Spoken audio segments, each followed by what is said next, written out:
All right, hey everybody. I'm hoping that you're all doing well. Welcome to XLRI Form Filling Guide. And today we have somebody who is a very, very special guy. Divyanshu has been part of MBA Litmus. He's a 99.3 percentiler in that. And he has both PM and HRM calls that we are now trying to convert at post-CAT prep. Divyanshu, welcome. How are you doing today? Thank you so much, sir. And I'm doing great today. In fact, we just received the shortlists from both the programs, so very keen and excited to, go about it. Absolutely. So, सबसे पहले तो Divyanshu, a couple of things to all the people who are preparing, a couple of cents to all the people who are preparing this season, as to if you have to give one or two sentences, what would those be? And then we'll move to the SOPs. So since during COVID, a lot of colleges had started taking interviews online. XLRI and almost all the other colleges have now started taking offline interviews, as well as they've introduced GD, which wasn't earlier there in XLRI. So while everyone's preparing for PI, it's also very important for people to look into the GD aspect of it, as well as the importance of SOP, which was not there a few years down the line, but XLRI has, come into accepting and knowing more about the process of Absolutely, SOP. absolutely. The two things that I had in my mind, Divyanshu, you mentioned the same two things, and we have not discussed this earlier. So this is something which is amazing. So one is do your SOP form filling absolutely properly. Excel gives a lot of importance to the SOPs and the forms. So do that absolutely well. And also start preparing because in the last session with Divya also we've indicated that it might happen this time that you have GD in the process. Perfect. Let us start. Congratulations, Divyanshu. It has been mentioned. Congratulations all the way. All the Thank sentiment you. words have. I can only see congratulations. Okay, so let's start and go to the dashboard where we have to fill the forms. Okay. Definitely. So since there is no link mentioned in the shortlist letter that you've got on your email, you will have to log into the portal that is xatonline.in, not the XLRI webpage, but the XAT Online portal. Once you log in here, you will see the dashboard where you will see your application form, the action to be taken up, that is the HRM SOP and the BM SOP. Now, the people who have only one shortlist will have one. People who have both will have both of the SOPs showing up. To note, both have very different set of questions. Before that, you can also check your BM and HRM shortlists from here. You can see they've mentioned all the details and the timelines also. One very important thing is that XLRI has given just 48 hours to prepare for your SOPs and your document uploading. Once you do that, they will that is from 2nd Feb to 4th Feb 10 a.m. After which is only when they will open the slot booking for the interview. That is 5th Feb 12 p.m. to 6th Feb 12 p.m. Only 24 hours. So that is very important that everyone books it. And Yeah, so just one more point that I would want to add. Everybody at PostCat, my request, please go through this guide. We'll be sharing this guide with you. Make sure that you share these answers, the SOPs with us for a review by tonight or latest by tomorrow. And let us aim to complete these SOPs and complete this entire process of form filling by tomorrow itself. Let us not take it to the last day. Okay, so today and tomorrow is what we should target to finish it off so that we are not hassled by deadline later. And the interview dates for BM and HRM both you'll have to select separately. So you can take the interviews on separate days as well. Perfect. So for BM, for both campuses, you will have one interview, and for HRM, you will have one interview. So there'll be two interviews that you will be having. So here, when you see the first question, it basically is talking about the challenges that businesses are facing in today's world, and how would a BM degree will help us conquer or address the challenge. Now, to give a context, for me, since I've been into digital marketing and marketing for the last almost 4 years, what I will be trying to attempt here is I'll be talking about how ethical marketing has become a problem nowadays, and elaborating on that, and how will the degree help me understand when it comes to ethical marketing and how not to do it in my post MBA job. That is what my approach would be here. Absolutely. And I think quite valid, Divyanshu. And there can be other examples also. For Correct. example, you have seen how, the channels have moved from traditional forms to more digital forms of marketing, right? Mm. And there are a lot of businesses, which have still not been able to adopt. So that is number one. Number two can be there are so many forms of marketing that there is a clutter across segments, across products, across brands. And Mm. it is also important for a business to cut that clutter and reach their audience properly and convincingly, right? So I think if you are from marketing, you can talk about that. If you're from finance, let's say, you can talk about a lot of accounting issues or accounting problems that a lot of businesses face. I think my recommendation to you is, read up a little in terms of the challenges that a lot of businesses are facing at this point in time, from finance domain to marketing domain to operations and supply chain, right? For example, in a lot of scenarios, in operations, the way it happens is that, your order quantity, wherein, the supply and demand does not meet, which effectively leads to a lot of issues in pricing of the product as well.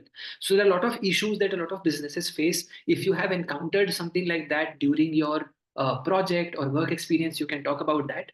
But if you haven't, do a little bit of a research and then write something. Remember, you also have to mention as to how your MBA will help solve that problem. So, for example, you can say that, in my organization, I would try and solve that problem going forward. And then, as a subject matter expert, in the longer run, I would want to contribute to the industry at large. Obviously, the entire industry will not listen to you in the first go right after MBA. Yeah, right after MBA, you will just be a beginner who is, wanting to make a change. But later on, in a longer run, you can mention that this is one objective that I have taken to solve this problem for the industry at large. So that's the first question. Second question says that over the past year, have you actively pursued opportunities to enhance your knowledge in any field? If so, please elaborate on your efforts. If not, what steps could you have taken to further your learning? Divyanshu, let me take your view. How would you see somebody taking this question up? So the first idea would be to definitely ignore the if not part. I mean, if possible, because I'm sure most of the people who are at least having some work experience would have made sure to, upskill themselves. And for freshers also, it would be beneficial if they can do some certifications and gain some knowledge. Because when it comes to the if not part, it usually comes off as something negative, a negative connotation. So just to ignore the second part of the question, if not.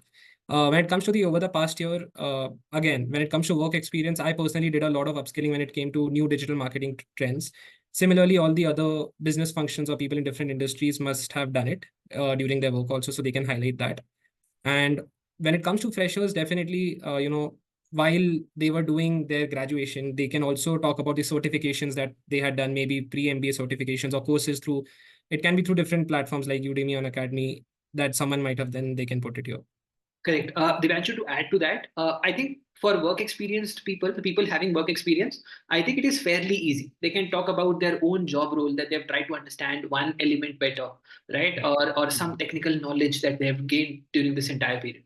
For freshers, it becomes a problem. To be honest, I think before looking at certifications or any of the other elements, you should look at your own courses. Okay, it really gives a bad impression when you talk about courses and you don't know what you are already studying. So अगर आप commerce कर रहे हो, आप commerce के बारे में ही बताओ कि मैं फाइनेंशियल स्टेटमेंट्स को पिछले 6 महीने में मैंने काफी टाइम दिया है, या फॉर एग्जांपल मैंने मार्केटिंग के अंदर last 6 months I have understood about, let's say, segmentation, targeting, positioning, or some forms of marketing, as 4 P's of marketing or 7 P's of marketing. So I think कई बार क्या होता है कि हम ऐसे सर्टिफिकेशंस बता देते हैं जिसमें हमने फॉर एग्जांपल 1 हफ्ता, 2 दिन, 3 दिन टाइम लगाया है, rather than talking about something जिसमें हमारा चांसेस ज्यादा है उसको आंसर करने। So what is important is कि आप अगर फॉर एग्जांपल आपके ग्रेजुएशन का ही कोई सब्जेक्ट बताओ और उसको तैयार करो, so prepare that subject and mention that I have invested time in this subject and I felt more confident. And you can also mention, why have you done that? Correct. I absolutely agree with Divyanshu that if not part should not come. We should not say that no, I have not done anything at all. And if at all, if I had some time, I would have done this. You obviously had the time. Okay. If you did not have the time at this point in time, you will never have time in your life to do anything. Correct. So think about it. Elaborate on your efforts and also elaborate on the learning. So the structure can be, what have you done, as in what have you pursued, how have you pursued that, correct, as in what steps have you taken to pursue, and also your self-evaluation of that pursuit in terms of how much have you gained through that. Has there been any way to, sort of quantify your learning? Have you taken any tests to quantify it? Okay, if you can quantify it, nothing like it. But even if you can't, your self-evaluation of your own pursuit or this learning is also something which is important. So that should be the structure that you follow in this question. Right. The next question talks about reflect on instances when you have made a positive impact, be it in your professional, extracurricular, academic, or other experiences. Describe the nature of your impact and explain why it was meaningful either to you or to the others. Again, here you can talk about an achievement. Okay, you can talk about a failure also.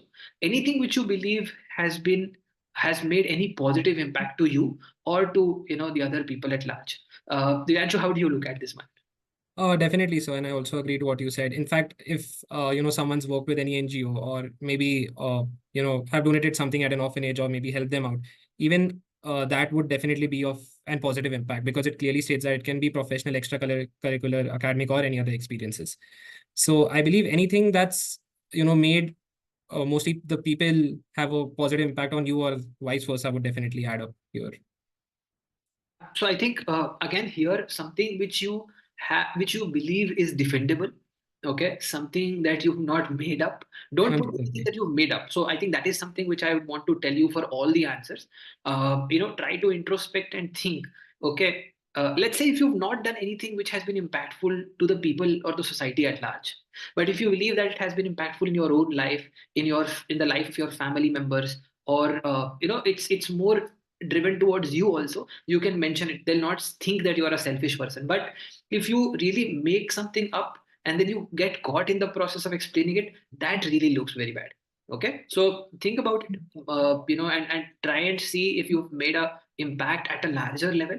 For example, let's say an impact made at a district level or a state level is obviously preferable, right? So if you something, for all these instances, try and find out examples which are more recent in nature, rather than saying all these examples class 1 में ये किया था मैंने, class 2 में और Yeah. class. So I think ज्यादा recent examples हमको ढूंढना चाहिए, और थोड़ा प्रोफेशनल और एकेडमिक अगर इंक्लिनेशन हो instances का, that is preferred because MBA is professional and MBA is academic. Correct. So those examples and those traits are something that the people are looking at. Correct. So I think these are some of the key questions from BM. Is there anything else here? So here you will have an option to select the cities. Now only 4 cities are there: Bangalore, Delhi, Jamshedpur, and Mumbai. You have to select the city now as well as upload the documents here. So once you do this, the end date is again 4th Feb 10 a.m. After this, they'll open the slot for the time booking as well. Yeah, so in WorkX certificate, you can see there's been a mention of joining letter and latest payslip of the current organization. So that is something which you can merge in a PDF and you can upload. Correct. So do this, and I think the rest is all fine. Let's quickly move to the HRM one also. Angle. I think HR also has a set of questions. To all the people who are filling in BM and HRM, remember that your BM candidature or HRM candidature is not sort of basically jeopardized because of one another. Okay, so if you are applying for BM and HRM, does not mean that you are confused. Okay, it may Mm. very well mean that you are willing to study at XLRI, which is such an amazing campus. Correct. It certainly helps your profile, certainly helps your cause, certainly helps your personality if you study at XLRI. Correct. So now, very quickly discuss a significant HR related issue or trend in today's business world that particularly interests you. Explain why this topic captivates your attention and how you believe a human resource management degree will enable you to contribute to addressing this issue. Divyanshu, how do you look at this, and how should you believe that it should be answered? So it can be answered in one of the 2 ways as mentioned. It can be either an HR related issue or a positive trend or a negative trend that the people are seeing in the business world. So just to give context, for example, it can be something related to learnings and training programs in the respective organizations as well. For example, in my current organizations, although we have a lot of learning and training programs, it is usually left to the people who are supposed to be taking the program instead of not being told or not, being actively asked to take participation in. It's just some online programs that are there instead of maybe say in-house programs somewhere where there is a person responsible from the HR team that can definitely help take the programs as well for the people. Absolutely. So I think I remember talking to one of the teammates last season, which along the same lines. For example, a lot of firms, many of the firms in the country do not have a dedicated learning and development teams.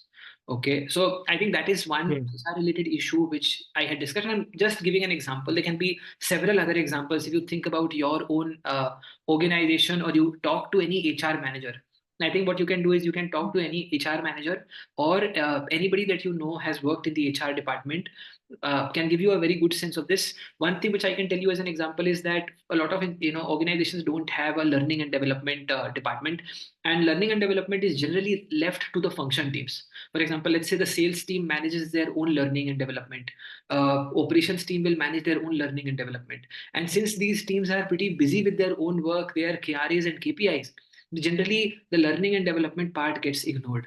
So I think that is something which you can mention. I had mentioned it in a similar question back in time, and I had mentioned that I would want to contribute to this going forward at an industry level, but first at an organization level. If I get into any organization, I'd want to correct that, and then later at an industry level. And there can be several other issues, right? So there can be several problems, like for example, a lot of hiring happens, and it does not have to be a negative or a criticism. Always, it can be a positive thing also. You can say that for example, the the hiring in today's businesses, with a lot of startups coming in, the clarity of thought in terms of what is to be done is there, right? Earlier, when there were not enough rules, then people were hired, and they were hired for something, they were doing something else. But that is one angle that has really improved, because now people are more clearer. So you can talk about such trends. I think talking to any HR professional will also help in this context.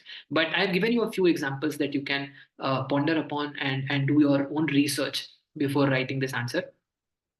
You can also mention as to why do you believe that the topic is important. The example that I gave you, I truly believe that learning and development is a very important part of people growth and organizational growth at large, and therefore I believe that's an important topic. And again, if you are able to sort of counter it in one organization, then later on you can create replicable examples, that this is how I have done in my organization, and you can pursue other organizations, you can persuade other organizations to also adopt that. So that's the first question. Next is, share an experience where you actively engaged in pro-social behavior, such as helping, volunteering, mentoring, or supporting a cause. What motivated you to get involved, and what impact did your actions have on others and yourself as well, or as on those you help? So I think three parts to it. You have to share an experience where you've done something like this. Why did you do it? And what impact did you have? Any ideas, Divyanshu? So before the idea, I would like to just mention one thing. While I was filling up the form, the one thing that I realized in the XLRI BM and HRM questions both is that it was not a single question. It was a series of questions combined into one question. But if you see, the word limit is only 250 words, and they are not allowing you to have more than 250 words in the form. They're very strict about it. So, the answers should definitely be a more factual narrative, and should be shorter to address all the 3 to 4 questions that are asked. For example, in this one, what was the experience, what was the motivation, what was the impact, and on you as well as the other. So all three of these have to be answered in 250 words. So keeping the answer short will definitely help in almost all the questions, 6 questions. Absolutely, absolutely. Please adhere to the word limit. Do not exceed. A few words lesser is all right. Staying to the point and crisp is very important. So do not miss out on a structure, and the structure is pretty much what has been asked in the question. And stick to the word limits for sure.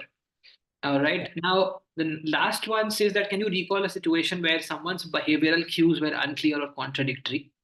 Describe the context, the specific behavioral ambiguity you encountered, and how you approached understanding and responding to it. What insights did you gain from this experience? And how do you apply them in interpreting and managing ambiguous behavior in your interactions? Divyanshu, how do you look at it? Quite a lot of inputs required. And then I'll summarize. Definitely. Since I have work experience, I would talk from a work experience point of view. Now, it'll be better if, it is something recent, more from the professional environment, or at least from the graduation. Shouldn't something be from the very early stages of your schooling? Definitely, that's one pointer. The one example that I can think of is when I was working with an agency. A lot of times the stakeholders from different clientele were since they were the senior stakeholders like MDs and CXOs, they were very unclear on marketing jargons. They were very unclear on what exactly had to be done in that. So that the requisites or the reasons they needed were very ambiguous, and we were unable to interpret what had to be done. So that is something, that is a situation. When it comes to how did we approach it, we definitely tried suggesting that do include a marketing POC, a SPOC from your team, to help us with understanding what exactly is that the company wants. And then definitely we gained some insights and, implemented it in our processes. Absolutely. I think it has happened with all of us, all the people who've been working, or people who've been part of academics. Also, I'm sure you will realize that sometimes between our clubs, sometimes during our committee work, also many things are not clear. Right? For example, let's say we've been organizing fests during our college. I was part of the robotics club. We used to plan as to how are we going to make the robot, but many a times it was not clear in terms of the communication coming from the other team members. For example, let's say, and we used to work in teams, right? For example, let's say I was part of the sensor team and the electrical electronics team, there were mechanical teams, and there were sub teams like that. Many a times what would happen is that we are getting delayed. In fact, our timelines are getting breached because of another team and the communication, right?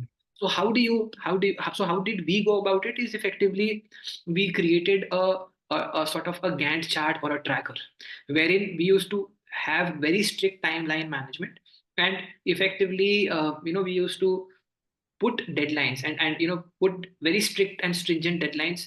We used to have spokes in every teams who would inform the other teams, because if everybody starts informing, then also it becomes difficult for the other team. So defining responsibilities and making sure that you're using some charts or some tools to effectively manage it. So I think that is something which we had done back in time. I'm sure if you think about it, you will really think of some examples, whether you are a fresher or you are having some work experience. The insights that I gained from this experience was the fact that when you utilize certain tools, okay, to effectively do something, you should document things. That was my learning from that. If you start documenting things, it really helps your cause and it helps others also. Because if you only work in the work in the air and things are just flowing around with no accountability or responsibility, then it becomes haywire and deadline management becomes difficult. Correct. And ever since I have done that, so ever since I have used documentation, if let's say I'm doing something, I'm documenting it. If I'm, let's say, making a plan, I'm documenting it. If I'm keeping deadlines, I'm documenting it, right? So and it is something which has stayed with me forever. So I think about some examples like that, and it is something which is certainly going to be helping you. Make sure that you adhere to the timelines. Again, needless to say that, but I think I'm hoping that this helps people who are not going to fill the other centers. Go explore Jamshedpur, an amazing place. I've been there myself as well. Good place. So, Definitely. so perfect. Thank you, Divyanshu. It was really lovely interacting with you. God bless. And I think Thank you again, so much, sir. there are some certificates, etc., that you have to upload here. Do that. And thank you so much, Divyanshu. God bless. Thank you Take so much, sir. Thank you. care. Bye.